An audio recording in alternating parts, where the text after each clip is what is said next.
Le coq, le pigeon et la brebis. Un petit coq prénommé Nicolas sur une basse-cour régnait. Mais beaucoup d'animaux voraces rêvaient pourtant de prendre sa place. À gauche, la vache Martine et la pintade Ségolène crurent un temps pouvoir devenir reine. Mais ce fut le pigeon François qui leur fit la nique, aidé malgré lui par le cochon Dominique, qui manqua d'aller à l'abattoir pour avoir culbuté une grande poule noire.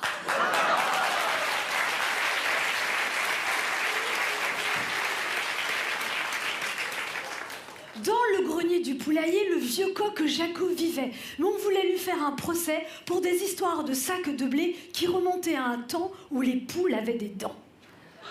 Mais le coq Jacot, soutenu par la belette Bernadette, prétendait qu'il avait tout oublié.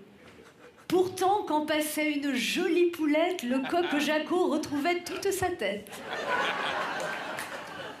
Il y avait aussi Mélenchon, le bulldog grognon qui aboyait fort et mordait pour de bon. Et Eva, la taupe à lunettes, qui était biodégradable, pas du tout refaite.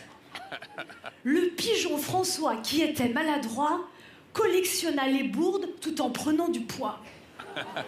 Aidé d'abord par le lapin Héros, puis par Valse le taureau, il planta des graines, mais le blé faisait défaut. La récolte fut mauvaise. Alors il se consola grâce à la baise.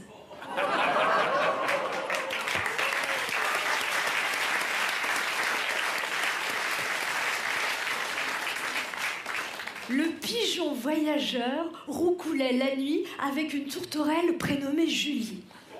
Les canards indiscrets révélèrent le secret. Le pigeon mou et rond était un étalon. Sa compagne officielle, la poule Valérie, jura pour se venger de faire de l'animal un pigeonneau rôti.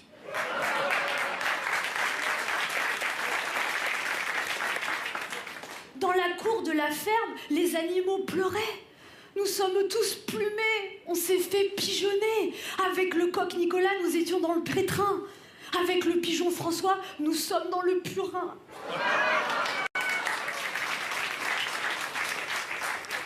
Le coq Nicolas avait bien des tracas.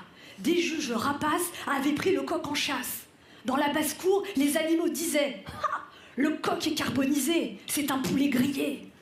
Son propre poulailler regorgeait d'ennemis. Fillon, le sombre hibou, aux sourcils fournis. Le maire, le caneton, encore plein d'illusions. Et Juppé, le héron, s'y voyait pour de bon.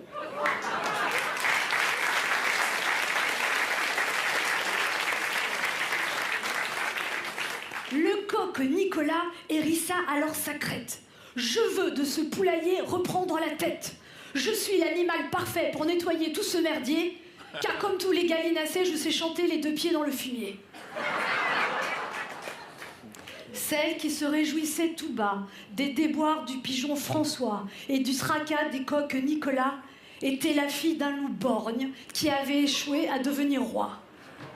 Cette louve à la voix rauque et à la chevelure blonde se faisait passer pour une brebis aux yeux du monde. Elle répétait comme une litanie « Il faut renvoyer chez eux les animaux étrangers. Sans eux, nous serions tellement plus heureux. » Certains moutons l'écoutaient béat. « Bé, bé. Elle dit tout haut ce que nous pensons tout bas. Bé. » Une louve ne saurait se muer durablement en brebis. Tôt ou tard, le pelage blanc sur le sol glissera. Les belles manières, le charme, la douceur, tout disparaîtra. Et dans sa violence, la vraie nature du prédateur apparaîtra. Moralité, 2 ans et demi après les élections, nul ne sait encore qui de cette farce sera le dindon.